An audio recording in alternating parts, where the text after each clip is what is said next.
everyone, this is Marcia Melendez, real estate entrepreneur and motivator. Today we're going to look at the general state of the real estate market and especially all these conversations I've heard about the next real estate crash, which is supposed to be around the corner. Do you think the real estate market is going to crash?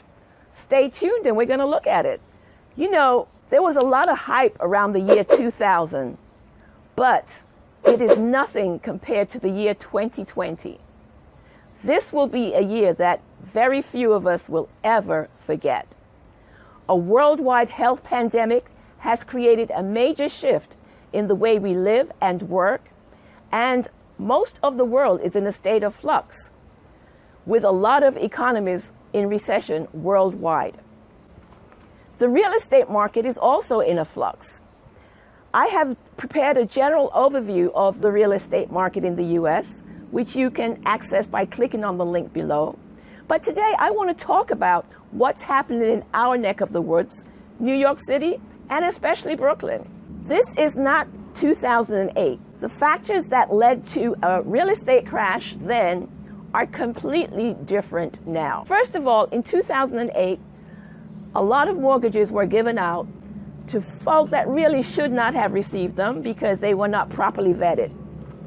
Now, in 2020, it's harder to get a mortgage, but it's to our benefit because we know that we do have that cushion. So if something does happen to our family finances, we can still maintain and keep up with our payments without going into foreclosure. Another factor that's really very different this time around is the government is a lot more proactive. FHA has instigated a lot of forbearance programs, and together with guarantees from the government, the banks have also enabled homeowners that right now may be unemployed and suffering in their personal finances to remain in their homes even if they cannot keep up to date with their mortgage payments. We're going to see that mad dash of foreclosures that we saw back then in 2008. There has been a major shift in the commercial and retail markets, so I think we will see some change in those valuations. However, for the most part, single-family homes and small multifamily properties are in very high demand in a lot of the U.S. and especially here in Brooklyn. That is the main factor. Besides, interest rates are 3%. 3%! I've been calling my mortgage brokers. I can never get them because they're so busy writing refinances and new mortgages because the rates are so low. So I really don't think we have the same factors at play as we did back in 2008. Overall, real estate is based on supply and demand. In 2008, we had a lot of properties for sale and inventories were stable. That's not the case now.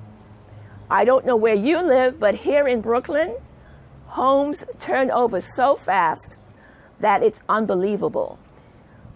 I had buyers that have been looking for 2 years now, and I told them they should have bought back then 2 years ago because the prices are not coming down. So generally, you have to remember that prices in a market is always a factor of supply and demand. High demand, high prices. Low demand, lower prices. And that is not the case right now. In my neck of the woods, there's an abundance of higher priced condos, and I have seen some price softening in those markets, but most of the people that I deal with want to live in a home. They don't want to live in a condo because, quite frankly, a lot of the condos that I see in Brooklyn are the same price as a single family home or slightly less. So they definitely would like a home with a yard as opposed to a condo. So if you're in the condo market, you might be able to get a bargain, but in the terms of single family homes, or as in very popular in Brooklyn, people want a 2-family home or 2 or 3 family home so that they can have some help with their mortgage and create financial cushions for the future. Even so, the market is still volatile. Right after we came out of the COVID-19 lockdown in New York City, there was a slight drop in some of the prices, and if there was a bargain to be had, that was the time to get it almost a month ago.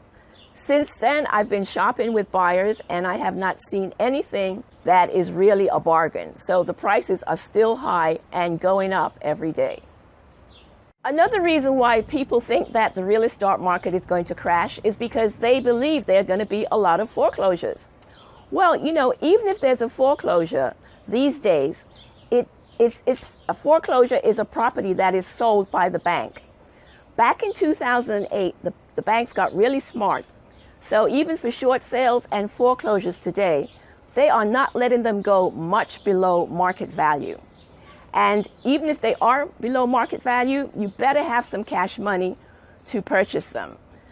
If that's something you want to do, then definitely you might get a bargain with a cash purchase. But with a regular mortgage, it's not really out there. There aren't those bargains out there. Another thing you have to remember that foreclosures do not cause property values to decrease. A foreclosure is not considered a sale, so it doesn't affect the overall price and property value of a neighborhood. So that is, you know, even if we had foreclosures, it's not going to cause the whole neighborhood's price to be lowered, because that's considered, that foreclosure would not be used in the appraisal. Right now, I don't think there's going to be a major housing crash. Real estate is volatile, as you know. What's happening today might be completely different 3 months from now. But my advice would be, if you have a stable job and you have a good credit score, I would buy now. If you need someplace to live, you can't wait until maybe the prices come down next year. I have buyers that have been waiting for 2 years and the prices are still high. So if you need a place to live, this is the best time. We can't predict the future, but I think the best time to purchase actually was 2 years ago, and that's not coming back again. So you might as well get on it right now. Tell me what you think. Do you think there's going to be a major real estate crash? Why? Please comment below. And remember to subscribe. See you next time.